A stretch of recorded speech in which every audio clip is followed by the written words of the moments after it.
guys, it's Kate. Welcome to Covert Narcissist 101. Thank you for joining me. Haven't subscribed? Please do. Guys, I'm not sure what the title of this video is going to be, but let's go with the kids get it. The kids get the Covert Narcissist.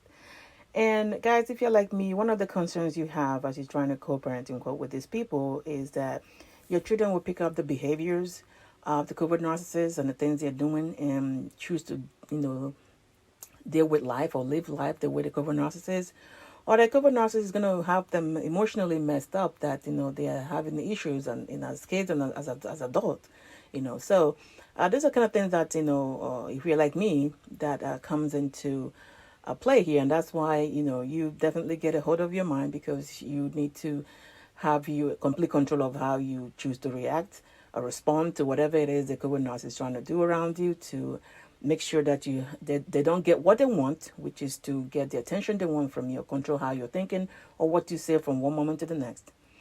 So this leads to the story I have. My kids and I were home. I was in the kitchen doing the dishes, and they're in the living room, which is on the other side of the kitchen, of the wall. And they were talking. Normally when they talk, I don't really pay too much attention. I know they're talking to themselves. But however, whenever a conversation comes up and I hear dad in it, I tend to pause.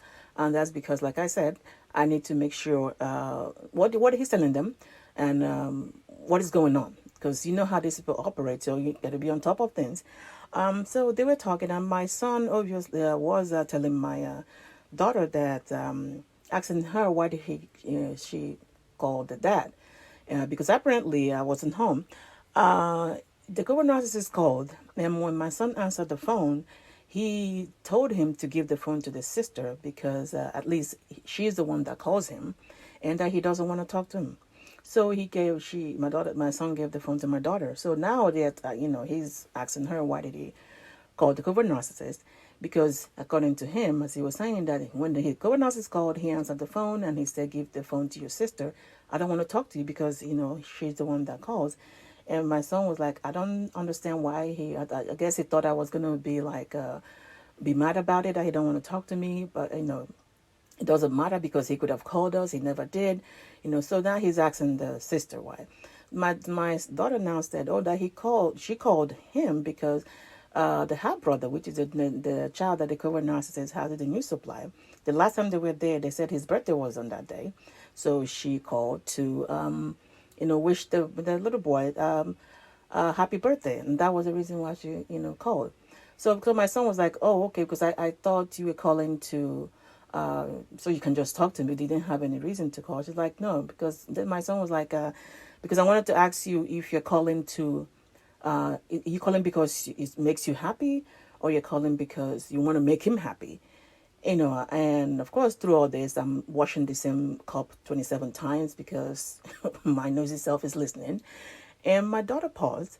I was like, you're right. No, I wasn't, it wasn't making me happy. I just called because I know when we go over there, he's going to yell that we never called him, even though he hasn't been calling us now since we came back from over there, So my son's like, okay, so that's what I wanted to make sure that you don't call him because you want to make him happy because he could have called us if he wanted to call us, and he didn't. So I'm listening to all of this. I'm like, oh, wow, the children actually get it because I never sat down and said, okay, you calling to make him happy, you calling to make yourself happy. He figured this out on his own. And of course the sister consigned it with saying, yes, that's the only reason why I called, and you're right. I'm calling just so he doesn't yell at us when we go over there. But I don't have to call him. I just call because of my stepbrother's birthday.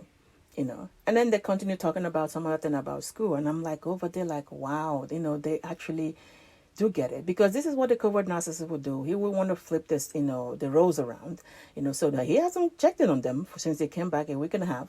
He hasn't checked in on them, but somehow it's their job to call him. He was waiting for them to check in on him.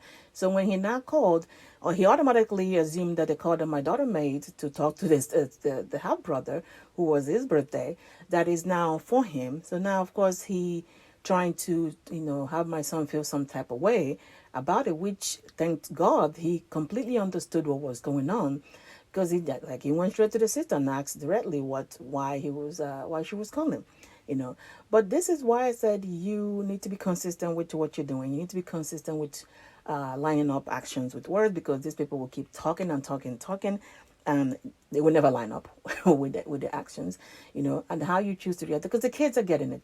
They will get it. They will understand it. They, if they live with you or the few times they visit you, if you're the one that is in complete control of what you're thinking and what you're doing, and do not fall for every trap that the covert narcissists try to lay, because they will do it. We know this. The kids get it. That's what I'm trying to say. The kids get it. All right, guys, get a hold of your mind, and everything's will fall into place.